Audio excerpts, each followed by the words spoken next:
Welcome to Jumpstart Your Joy, a podcast that looks at the inspiration, intention, and actionable steps to help you jumpstart joy in the world, in your life, and in other people's lives.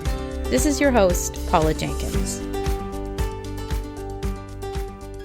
Welcome to episode 191. On this week's show, I'm really excited to be joined by Jenny Mahan. She is a health and wellness coach, a registered nurse, a soap maker, a singer and songwriter, and it is just a delight to have her on the show and talk about her many passions and how she approaches all of them with the spirit of delight and nourishment.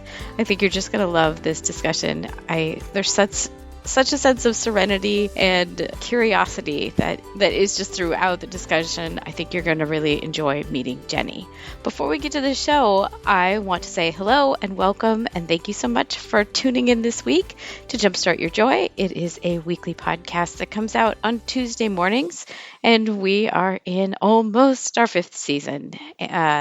So this year, I'm looking at the inspiration, intention, and action involved in bringing joy to your everyday life. If you want to find out more about me or about the show, you can go to the website at jumpstartyourjoy.com. And while you're there, you can also find the show notes, as you can also find them in your podcasting app if you're using one. And the show notes for this one on the website are jumpstartyourjoy.com/Jenny.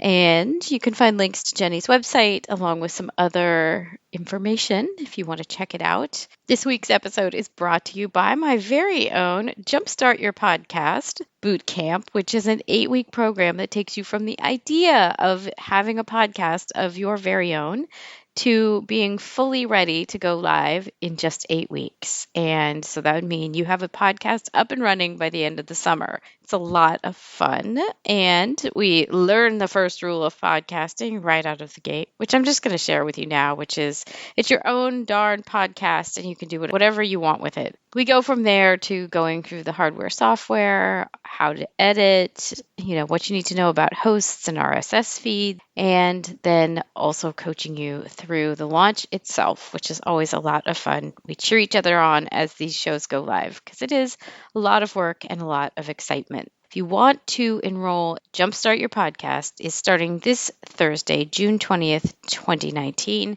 and I tend to run it once a year, maybe every other year. So this is your chance if you've been waiting. It may not come around until 2021. Who knows? Seems like a long time out. And I would love to work with you. So you can join us starting on Thursday.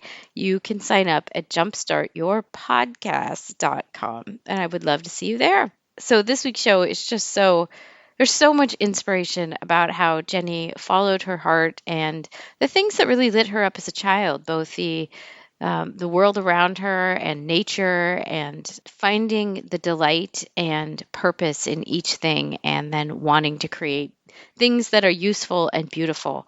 And she pulls that into her work as a registered nurse and the way that she approaches working with clients. And I think you guys are just going to really be delighted at how she also takes that inspiration that she found and really puts it into action. I think you're just going to love meeting Jenny. And so let's get on to the show. Welcome to the show, you guys. This week I am so excited to have Jenny Mahan on with me. She is a nurse and a health coach. Welcome to Jumpstart Your Joy. Thank you. I'm so happy to be here. Yay! Would you like to tell us about what you loved most as a child or in school? What were your earliest sparks of joy?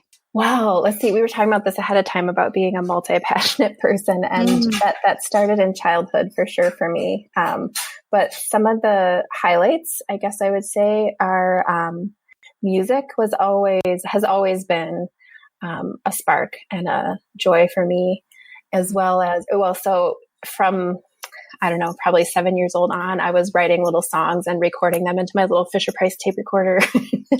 I totally had one. I love that thing. Yeah, that was great. And singing at the top of my lungs all the time annoyed my little sister like crazy. And also being outdoors, my parents, when I was young, transitioned from medical professions to photography and writing, that they kind of focused on the Great Lakes as an ecosystem. So we traveled in the wilderness a lot when I was young, and we lived in the woods. So being outside and being in nature was always and is still a huge spark of joy for me. And creativity in other forms, craft. And I wanted to be an artist when I grew up. Making things with my hands, especially if it was something useful and beautiful, was kind of where and still where I like to geek out as well. So those are some of them. I love it. Yeah. And I knowing what I know about you, I can see the through lines of so many of these things, especially like you have an amazing soap of the month club, and some of those soaps will link up to those people, but like they are beautiful, like amazing, beautiful. You can see the creativity coming through. So yeah, that's definitely a big outlet for that nowadays. How did you decide to go into kind of nursing and health coaching from that being your background? That's an involved story. So let me see. I went to school for outdoor education for a time, and for a number of reasons moved on from that, and ended up on a homestead in northern Wisconsin. I was really passionate about ecological design and using patterns of nature to kind of create sustainable living systems and stuff like that. And so my then husband, or as a friend says, wasband, my husband and I at the time had this little homestead out in the middle of nowhere, northern Wisconsin. And we were kind of experimenting with a lot of these things. And I was a musician, and I had a little soap business back then. I was managing a community sporting agriculture and trying to do a lot of creative things to make a living, which I did, but, very, very meager living. And then when that relationship kind of hit the rocks and we went our separate ways, I found myself as a single parent of a 1-year-old little boy and kind of out in the middle of nowhere on this homestead, which in some ways was great, but suddenly was like, okay, music and soap is great, but I need a more reliable way to support my little family.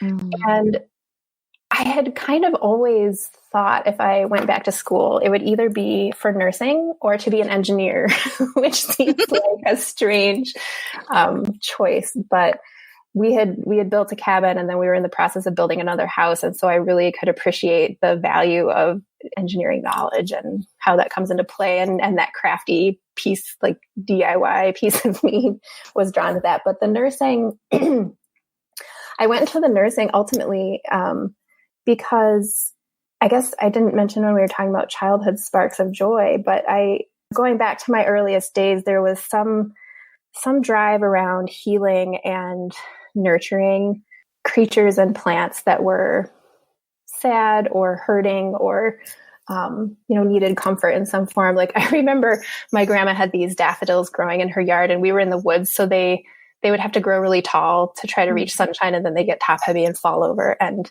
I would go out with popsicle sticks and Scotch tape and like splint them to stand back up again. That's precious. Drive was kind of always there. And as a young adult, I had gotten really interested in and passionate about herbalism and the role that plants can play in healing and in well-being, and just fascinated by that, and had already been taking care of family members this way. And I felt that this caregiving role was something I felt very called to and could do a good job at and also make a living. So that's kind of how I got started down the nursing path. And while I was in nursing school, one of the things that I loved the most was what they call therapeutic communication, which is kind of basically coaching, even though nobody called it that or acknowledged that. But it's about being fully present with people and deep listening and, reflecting what somebody is saying to you and what you're hearing from them, and helping them work through and come to things on their own more than telling them what to do necessarily. So then I became a home care nurse, like a visiting nurse, and did that for a number of years and loved it. And especially loved the piece where, as a home care nurse, we have this kind of special corner of the medical world where we have the time to spend one-to-one with people that you just don't get in other healthcare settings. So that time to really, deeply listen and hear people, what I found, people want their wounds healed. They want whatever I'm there for. But what ultimately over and over again, I found was most meaningful to folks was having that person, that like non-judgmental person, to really deeply hear them and believe them when they told me their stories and their frustrations, and then to work with people in ways that work in their life to get where they want to go, to have the experience they want to have. So, I really love that, holding that space for people in that non-judgmental way, especially I would imagine when they're ill in some fashion. That must be a real gift to both people, that you as a practitioner can spend the time, and that they, as someone who is looking for nourishment in some way, also has more attention from a caregiver. Right. Exactly. Yeah. That's really beautiful.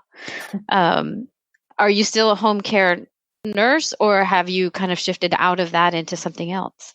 Well, kind of yes and no. So I'm not doing home visits, like skilled nursing, hands-on home visits, but I'm working right now with the local Aging and Disability Resource Center doing long-term care assessments for them. So I still go in the home and I sit and I communicate with folks about what their needs are and the help they need, and which is kind of the first step in them applying for these long-term care programs, like Medicaid funded programs in our state. So I'm still doing that, and I still kind of get my hit of having these really intimate conversations with folks. But I have purposely been trying to shift more into the coaching realm and as my own little business doing that, because like I said, that's the part I'm really passionate about and good at, I think. And where I think there's kind of a gaping hole and a deep craving that people have, like you said, especially when they're sick or they've just gotten a scary diagnosis, or, really vulnerable for whatever reason.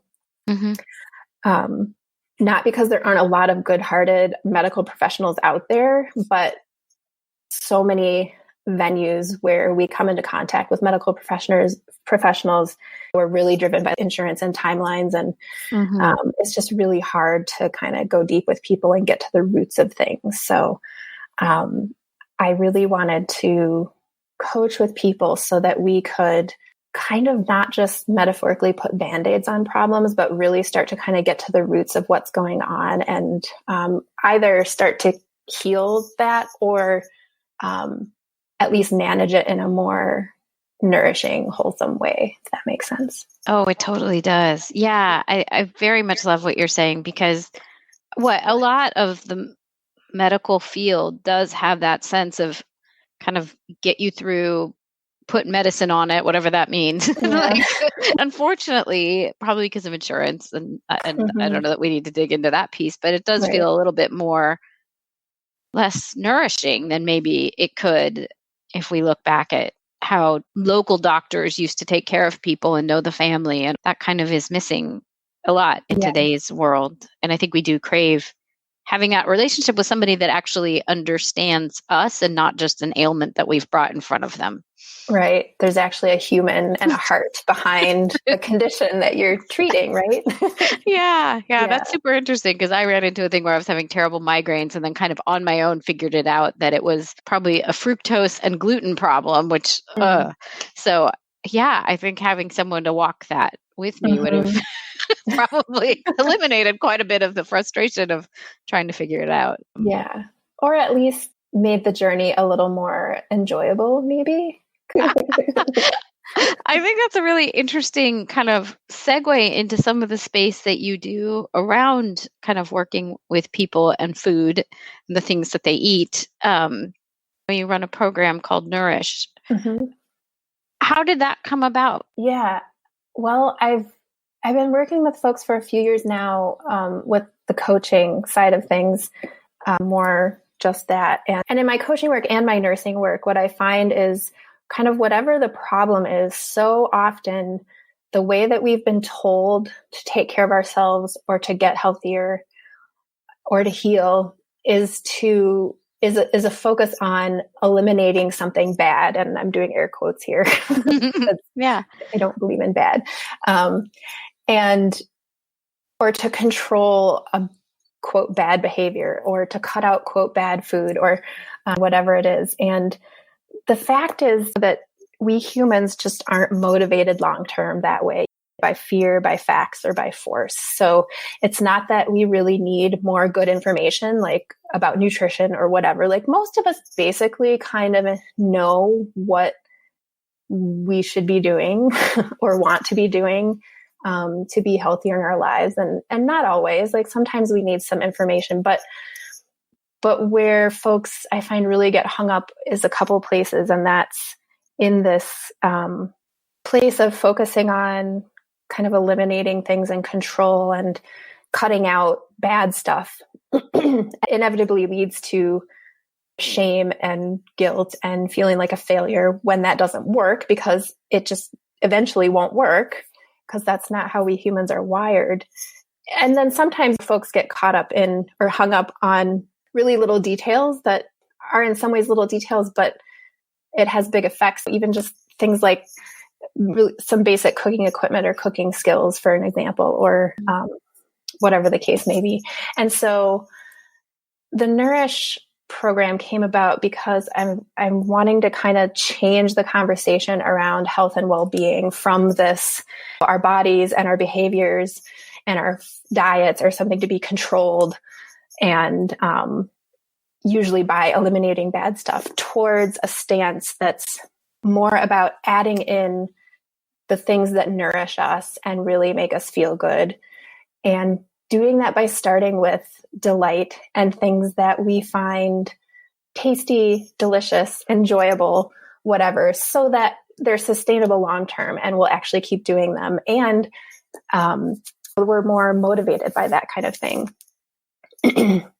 And sure, we're less likely to like hit that shame spiral. That's kind of where Nourish came from. And it's a free program. It's just kind of an introductory thing to help people start to shift that thinking, because it's kind of a big leap from what we've always been told and what we've always been doing around health to shift from that control stance to that delightful adding in nourishment stance.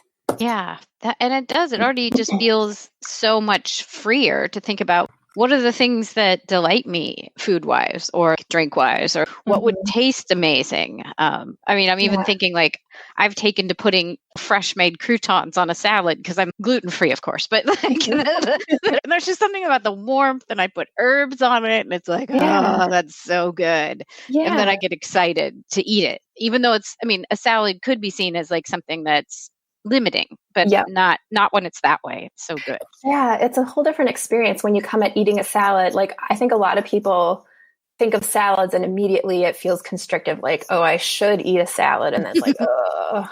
Yeah. Whereas if you're coming at eating a salad because, oh my gosh, it's spring and there's fresh local spinach that's incredible, and there's fresh strawberries and maybe some toasted nuts, those are super tasty. And then it, like you said, it builds this excitement and this enjoyable experience. And we're getting nutrients in our body and that make us feel good. And we mentally and emotionally feel good about the experience. And it kind of snowballs from there. Yeah. Because eating and being healthy should be enjoyable. I think a lot of us feel the no pain, no gain philosophy. And that really hasn't worked for us. So yeah, I'm trying to kind of shift things towards something that is more enjoyable and expansive for folks. I like that a lot. Yeah, because I think it is too easy, especially, I mean, you could force your way into things for a while, but I mean, even just from my own perspective, that might have been easier when I was in my 20s, but I'm in my 40s now. And it's like, if I force it, it's not sustainable. That's where I find myself wandering off and eating a lot of popcorn at night or something because I'm hungry or whatever it is. Exactly.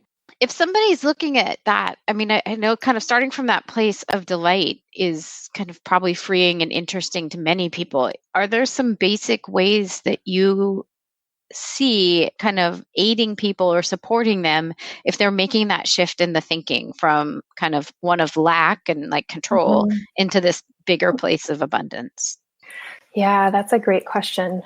I think one of the most important starting points, even though I was just saying not to start from a place of eliminating things, but I think one of the key things is to start to try to practice kind of letting go of that old way of approaching things. So it's not about dieting. It's not about reaching a certain weight. And I would encourage folks to research health at every size and that whole movement. There's research and information around that our focus on weight loss is actually not productive and it's actually harmful.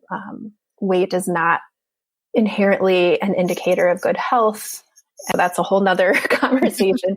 But that's where a lot of folks start, whether it's because you feel like you're overweight or whether it's because you have a heart condition, and losing weight is almost always the first thing we're told to do. And that's really just not helpful. So starting to learn about some of that and trying to experiment with setting some of that aside for now and trying this other way. And then from there, holding all of this in a spirit of kind of, often we talk about trial and error.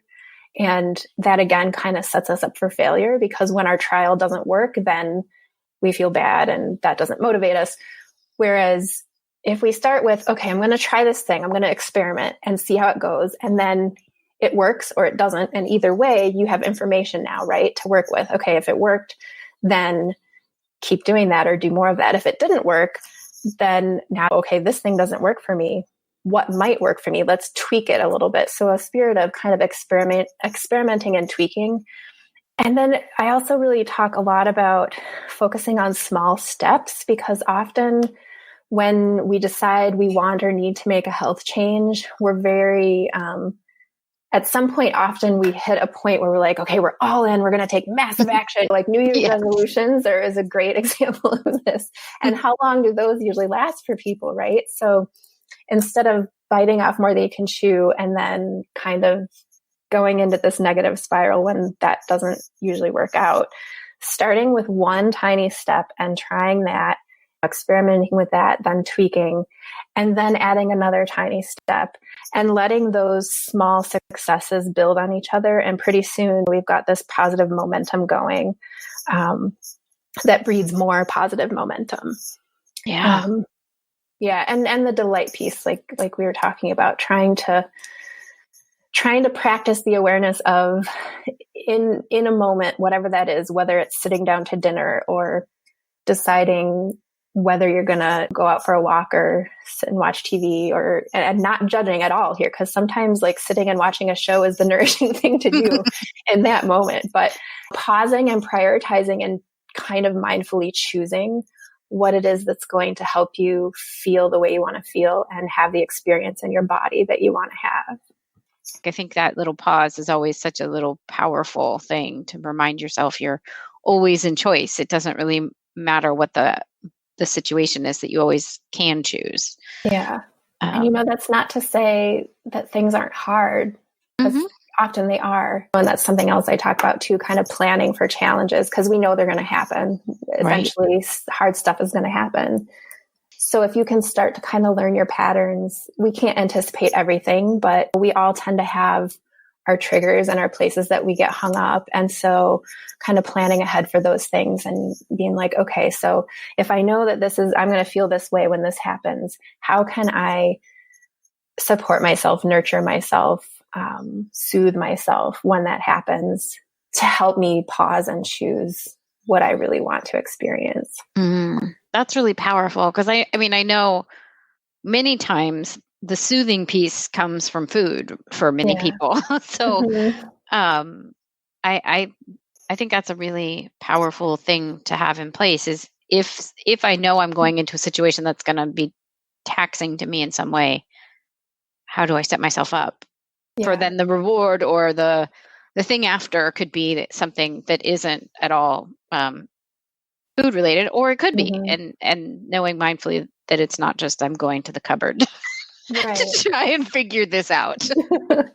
And like you said, I mean, not judging at all. Like it may be that food is the soothing thing in that moment, that is what you really want and really nourishes you, and that's okay.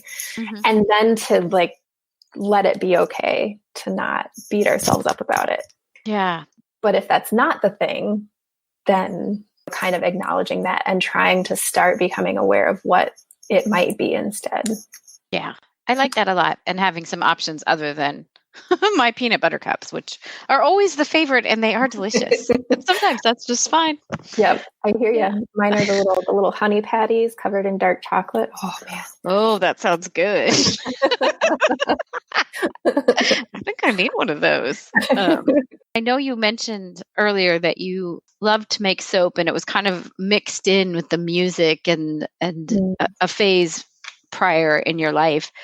How did you decide to make a Soap of the Month club, and how do you structure it and get your inspiration and all that? Yeah. Well, I got interested in soap years ago when I was actually at a music festival / craft festival. I was playing there as one of the performers and had a booth. And while I was walking around the craft fair, found a person making and selling homemade soap, which I think that must have been the first time I really encountered it or noticed it. And there was just something about it that fascinated me. I was completely hooked.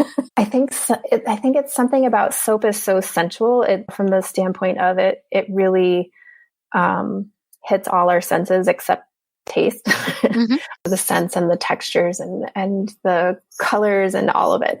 And so then there was a holiday season where honestly I was broke and needed a way to make gifts or to have gifts that were something nice but not expensive.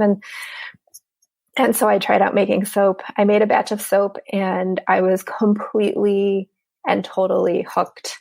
And I started making more and more soap, and my husband at the time finally was like, you need to do something with this because our house is filling up with soap and it needs to go somewhere. And that's how I started selling it originally.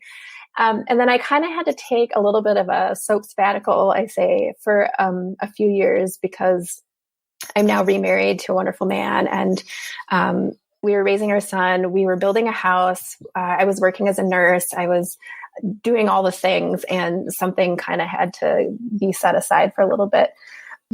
So just now we're living in our new house and things are sort of settling down a little bit. And I really was craving the soap making and that creative connection that way again, and wanted to bring that back into my life. But I was really kind of over the whole, like, sitting at craft shows for hours on end and also like shipping off one-off orders. I don't mind. I like doing special orders for people now, but I wanted something that was where I could experiment and play, but have sort of a consistent, reliable, little business. And so the Soap of the Month thing was born, and it's been so delightful. Everybody gets 2 bars of soap a month. There's usually one scented and one unscented, but it gives me the creative space to really experiment and play with new designs and not have to wonder if they're going to sell. So that's creatively and business wise really nourishing. And just the recurring income and that is really nice. I do an occasional really worthwhile craft show now and then, and I enjoy that, but it's not, it's mostly me in my kitchen geeking out over soap and having fun packing up boxes and sending them to people, which is what I love.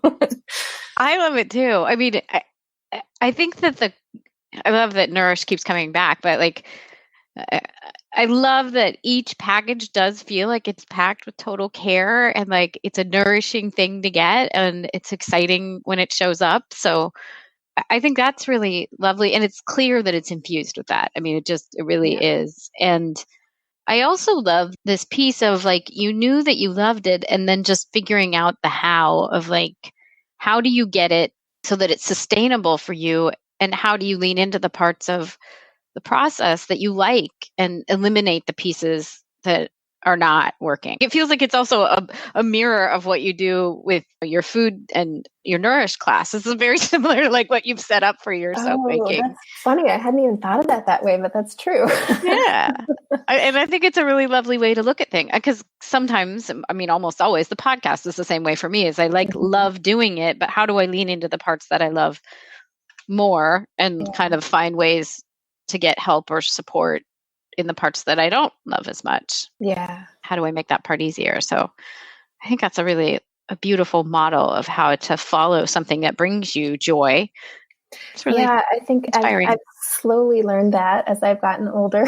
You don't have to do things the way that you think you have to do them always, if that makes any sense. There are ways to do what you want to do and kind of make it your own.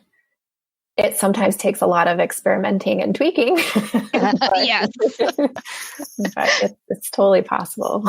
Yeah. Well, and I feel like the other thing that comes up is kind of a Tiffany Hahn word, but is the crazy faith part of trusting yourself and like knowing that the thing will happen and it will be okay. And with podcasting, I joke in my class, but the first rule of podcasting is it's your own podcast and you can do whatever you want with it. Because I think so many people don't give themselves permission. They think there's a way, and then they get stuck in that thinking, and then it gets really hard. But like, I feel like what you're modeling is so freeing and beautiful. And like, yes, you can find a way that there's an income stream with it, and then it gives you the room to play, which is a good favorite part. And yeah, it seems light and lovely. And I'm very thrilled with it. Thank you. And I'm glad that the people on the receiving end can feel all the love that gets poured into those boxes, because there is a lot of it in there. Yes, there is. And this month there's like a tiny candle. My son, who's 8, is fascinated with this tiny candle. Like, he wants to play hockey with it. It has become everything in our house. Wow, that's interesting. Yeah, it's really funny. It was interesting that he just gravitated to that. And he's like, well, can we play can we play candle hockey? And I'm like, candle hockey, that's awesome. I'm like, what's candle hockey? And he's like, this. And then we're playing this game. And I'm like, okay, yeah. He said, we can't burn this. Oh, that makes me so happy. I can't even tell you. It was really an adorable moment. That's so sweet. I'm glad I got to share it with you. That makes my day. Yeah, not how I envisioned my beeswax candles getting used, but that's awesome. If they're bringing people joy that way, more power to you. That's so funny. With having so many different kind of interests, I think a lot of multi-passionates run into this thing where there's that drive and desire and kind of creative process around let's do all the things. How have you, I don't know that balance is probably ever the right word for things, but like, how do you make it so that you can have space in your life for nursing and coaching and soap making and many other things? Wow, that's the $1 million question, isn't it? Probably, yeah. Oh, that's a great question.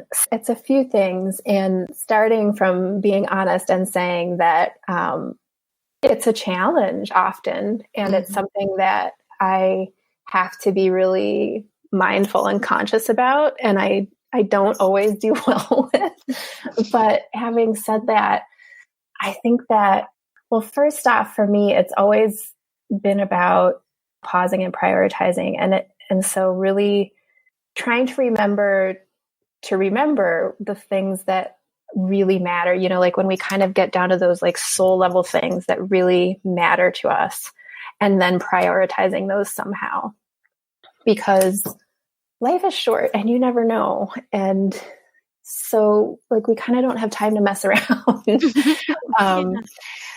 So for me, that's kind of always in the back of my mind, like what really matters, what really counts, and then trying to prioritize that within the reality of everyday life. And sometimes that's messy and challenging, and sometimes it's easier than others. But another thing for me that I've realized in the last few years is I think I always had this idea of balance as like this state of being or someplace I would arrive and have achieved.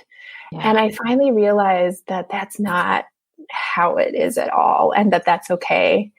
And it's more, for me anyway, it's been kind of like a pendulum that swings a little bit, and to prioritize the things that I'm choosing in a span of time usually means something else gets a little more set to the side often.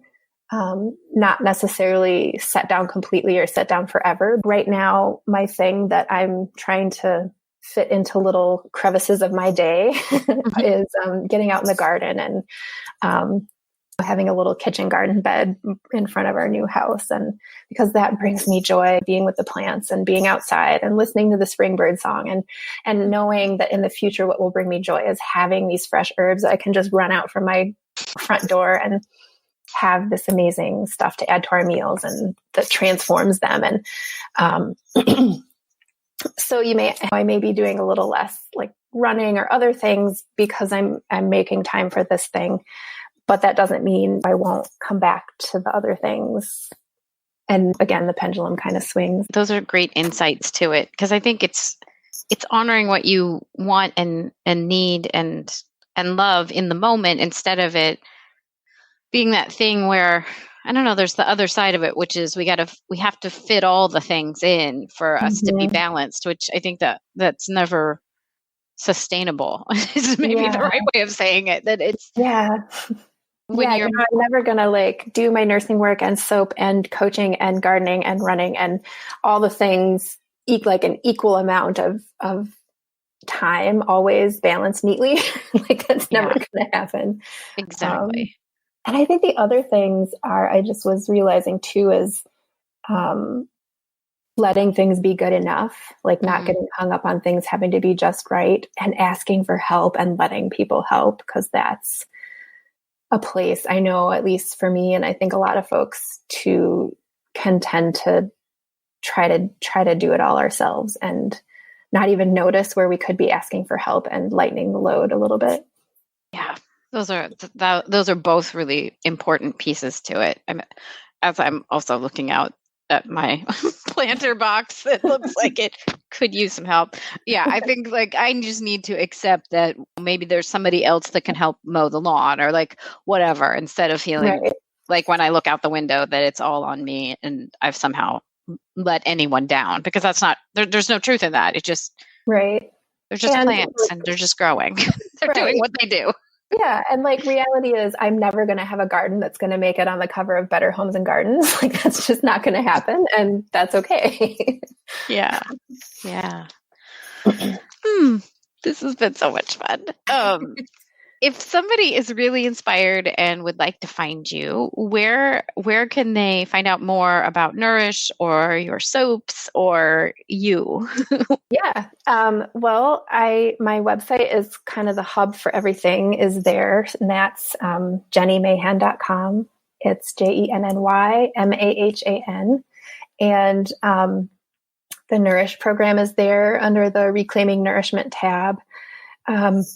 I think the only thing I don't really have up there right now is the music piece. But if folks follow me on Facebook or Instagram, I'm on there either as Jenny Mahan or as Pine Creek Wellness. Sooner or later, the music and the soap pops up in there too. So that's another way to find me. That's amazing. I will link to all of that as well. I'll try and find some of the music somewhere and put that link in as well.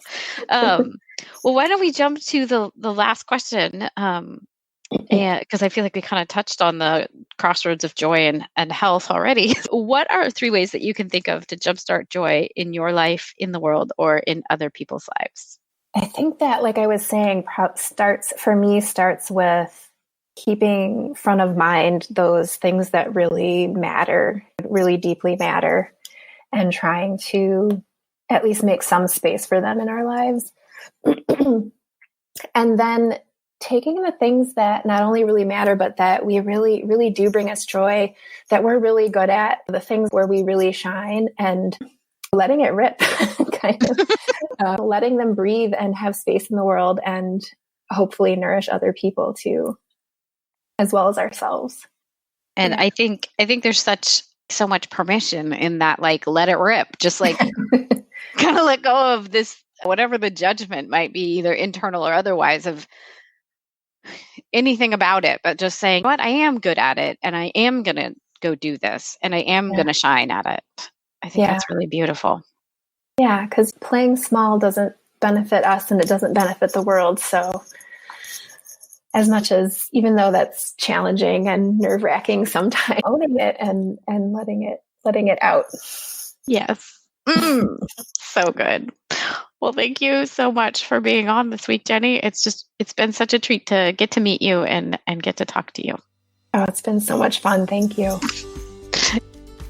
Jenny, thanks so much for being on this week. It really was a treat to get to speak with you. And I love how you have embodied and imbued your business with so much delight and nourishment. And if you are looking to find Jenny's Nourish class, the links are in the show notes, which are at jumpstartyourjoy.com/Jenny. And also links to her website so you can find out more about her if you would like to connect. She's also on Instagram, and you can find her there at Pine Creek Wellness and tell her we sent you. And I want to give you guys the little reminder that if you are looking to start a podcast, you're going to want to go to jumpstartyourpodcast.com.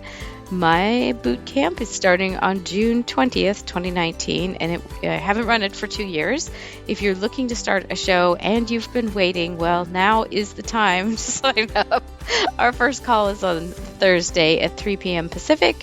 And we're going to be talking all about the first rule of podcasting, along with kind of discovering how often you want to publish, how long you want to be committing to for a season, and really setting yourself up for some great success in creating a podcast that will link you up and introduce you to new clients and also all sorts of fun new people. So if you want to find that, jumpstartyourpodcast.com, and I would love to have you in class. Next week's show is going to be a solo cast, and I'm still working on what that content is. So I think it will be a little bit more about the joyful approaches to business. But we're in launch mode around here. So we will see. I hope you'll come on back to find out what exciting solo cast I have in store for you all. And until then, I hope that your days are filled with signing up for Jumpstart Your Podcast and so much joy.